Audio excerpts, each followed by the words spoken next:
सर्व पत्रकार बंधूंचं स्वागत।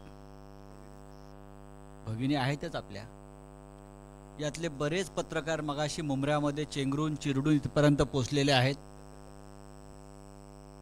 आणि महाराष्ट्राला आपण ठाण्यातली आणि मुंबऱ्यातली सत्यस्थिती दाखवलेली आहे। माननीय उद्धवजी म्हणाले की प्रास्ताविक करा। मला प्रास्ताविकाची अजिबात गरज नाही आहे खरं म्हणजे। तरी आज सकाळी कोणीतरी आव्हान देत होतं, ठाण्यात येऊन दाखवा माननीय उद्धव ठाकरे साहेबांना। आम्ही ठाण्यात आलो, ठाण्यातून मुंबऱ्याला गेलो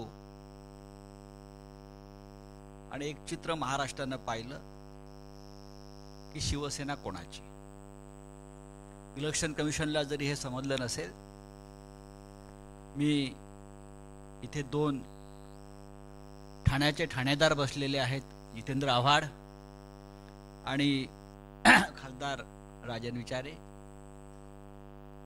आणि आमचे सगळे सहकारी इथे उपस्थित आहेत। फार वेळ न लावता मी माननीय उद्धवजींकडे माईक देतो आणि आपण त्यांच्याशी संवाद साधावा।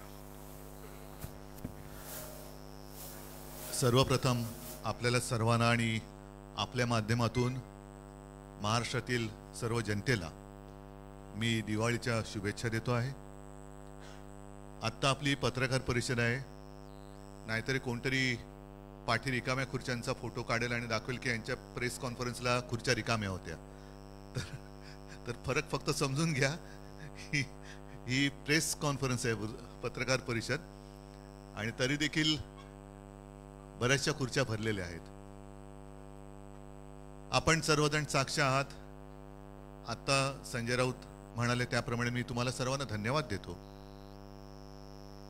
महाराष्ट्रातलं खरं चित्र आपण आपल्या माध्यमातून संपूर्ण देशाला दाखवलेलं आहात। पोलिसांची हतबलता सुद्धा सर्व महाराष्ट्राने पाहिलेली आहे। यात मी पोलिसांना दोष देत नाही, पण सरकार म्हणून जो काही कारभार सुरू आहे, या सरकारने याच पोलिसांना वारकऱ्यांवरती लाठीमार करायला लावला होता। या सरकारने शांततेत चालू असलेलं मराठा आरक्षणाच्या सर्व आंदोलकांवरती अत्यंत पाशवी लाठी हल्ला करायला लावला होता, आणि याच सरकारने त्याच पोलिसांना आज चोरांचं रक्षण करायला लावलं। म्हणजे मी समजू शकतो पोलिसांची मानसिकता काय झाली असेल, की ज्यांना कसं वागवायचं हे त्यांना पोलिसांना कळले, त्यांचं रक्षण करावं लागतंय। अशी नामुष्की मला नाही वाटत यापूर्वी महाराष्ट्रामध्ये कधी पोलिसांवरती आली असेल। आज मी स्वतः आलो होतो, हे एवढ्यासाठी आलो होतो कारण सत्तेचा माज ह्या गद्दारांना आलेला आहे। यांच्याकडे हे नेभळट आहेत, अगदी मी उघडपणाने सांगतोय, नेभळट आहेत। गद्दार तर आहेतच, चोर तर आहेतच, पण नामर्द पण आहेत, कारण यांना सत्तेचा आधार घेऊन हे अत्याचार करतायत। जिथे वर्षांपासून, काही म्हणजे 20-25 वर्षापासून शिवसेनेची शाखा होती नव्हे, ती आहेच, ती यांनी बुलडोजर लावून पाडली। आणि खोके सरकार म्हटल्यानंतर स्वतःचा एक खोका, एक डबडं तिकडे आणून ठेवलेलं आहे। पण हे डबडं आम्ही जागेवर ठेवू देणार नाही। आम्ही प्रशासनाला सुद्धा ताकीद देतो आहोत, कारण आमच्याकडे सगळी कागदपत्र आहेच। आणि असं दिवसा ढवळ्या जर का हे घुसखोरी करायला लागले, खरं घुसखोरीची केस त्यांच्यावरती व्हायला पाहिजे। हे कार्यालय महापालिकेने पाडले का, प्रशासनाने पाडले का?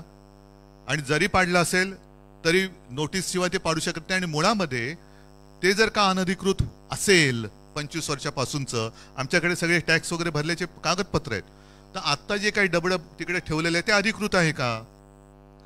तर उद्यापासून शिवसेनेची शाखाही तिकडेच होईल। उद्यापासून म्हणजे आता उद्या दिवाळी आहे, एक 2-3 दिवस दिवाळीचे होऊ द्या, पण तिकडेच शिवसेनेची शाखा आमच्या, कारण शिवसेना ही एकच आहे।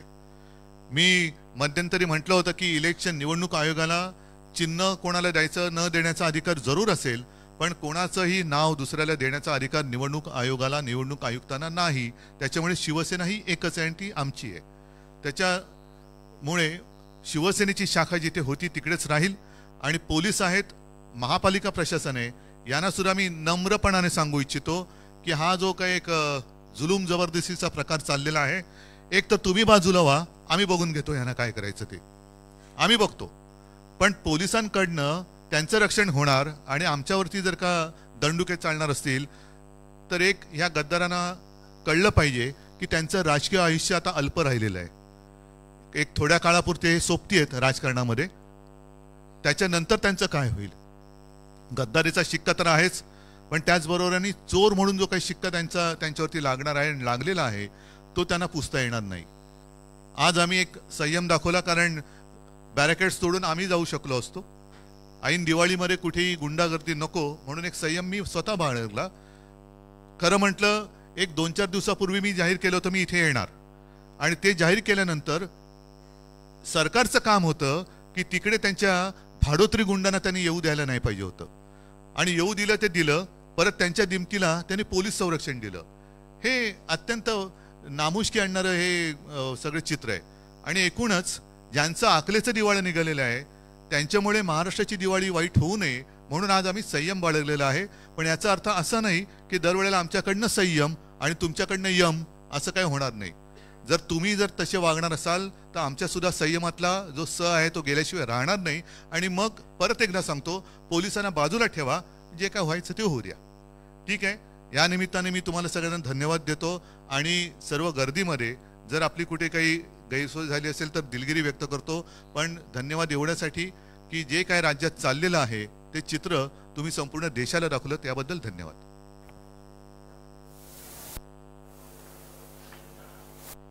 ठीक आहे.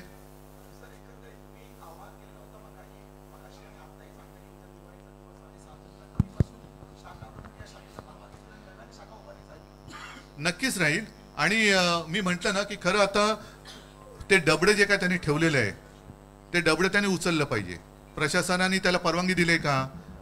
आणि आम्ही कोर्टात पण गेलेलो आहोत, कोर्टात पण गेलेले. तर त्याच्यामुळे ते जो काय कंटेनर आहे हे कंटेनरवालेच आहेत, खोके सरकार. त्याच्यामुळे त्यांचा कंटेनर कदाचित रिकामा झाला म्हणून त्याने एकीकडे आणून ठेवला असेल, तर तो भरून जर पाठवायचा असेल ते कुठे त्यांच्या बापजाद्यांकडे मालकाकडे तर पाठवावा.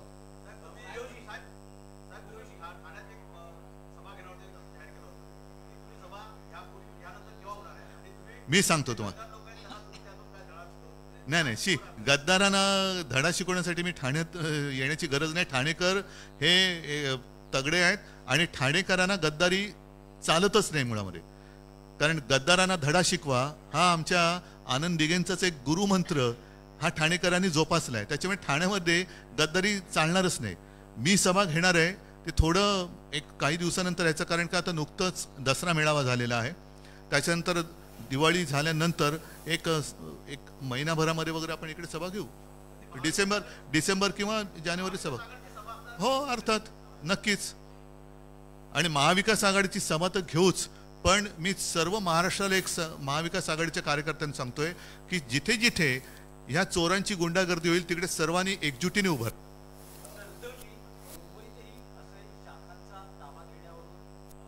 नाही, संघर्ष नाही झाला. एक सांगतो, एक शाखा त्यांनी आमची पाडण्याचा हे केलं बेहराम पाड्यातली, आणि त्याच्यामध्ये नंतर जे काय घडलं ते तुम्हाला माहिती आहे. आमच्या शिवसैनिकांनी शिवसैनिकाच्या भाषेत ज्यांनी शाखा पाडली त्याने जाब विचारला.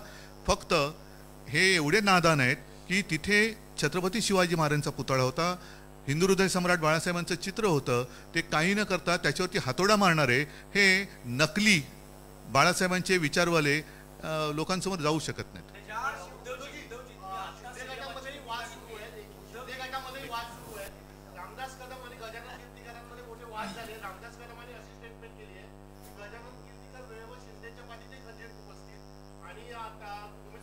गद्दारांच्या वाटा गद्दारांना माहिती, मी काय बोलणार.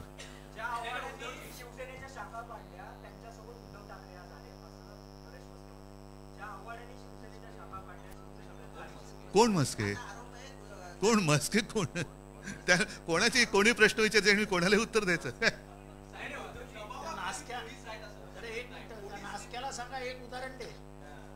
ठीक, जाऊ दे ना, त्याला केवढे उत्तर द्यायचं. हा, होय. नाही, मी खरं प्रामाणिकपणे सांगतो, मी कुठेही पोलिसांचा अनादर व्हावा असं मी वागलेलं नाही आणि वागणार नाही. कारण शेवटी पोलीस हे आपले रक्षक असतात. आणि मी जे म्हटलं ना की ह्याच पोलिसांना त्याने वारकऱ्यांवरती लाठ्या चालवायला लावल्या, याच पोलिसांना जिकडे जरांगे पाटील बसले होते, शांततेत बसले होते, तिथल्या माता भगिनी आणि वृद्धांवरती, लहान मुलांवरती सुद्धा पाशवी लाठी हल्ला त्यांनी करवला. याच्यामध्ये जे चोर किंवा गद्दार बसलेले आहेत हा त्यांचा गुन्हा आहे, पोलिसांचा नाहीये. आणि पोलिसांना तुम्ही पाहिलं असेल, माझे कदाचित कॅमेरे तुमचे ऑन असतील तर मी त्यांना तेच सांगत होतो की ही हतबलता आहे, पोलीस हतबल आहेत.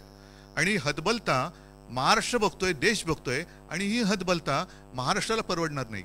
आज त्यांनी सत्तेच्या माजावरती शाखा पाडली, उद्या कोणाची घरं पाडतील.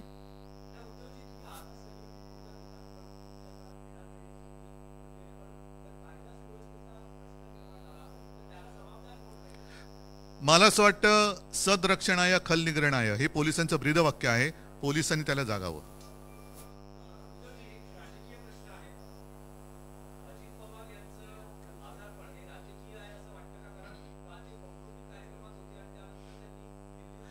माझा आता अजितदारांशी काही संपर्क नाहीये, त्याच्यामुळे त्यांना कसला नेमका ताप आहे, सहकाऱ्यांचा ताप, मनस्ताप, म्हणजे ताप आहे की मनस्ताप आहे हे त्यांना माहिती, मला नाही माहिती. ठीक आहे,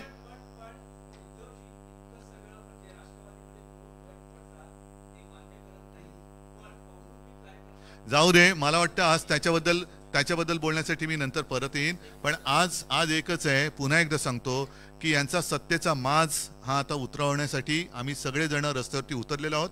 महाराष्ट्रातील जनतेला एकच सांगतोय की तुम्ही काळजी करू नका, आम्ही मजबूतीने तुमच्या सोबत आहोत.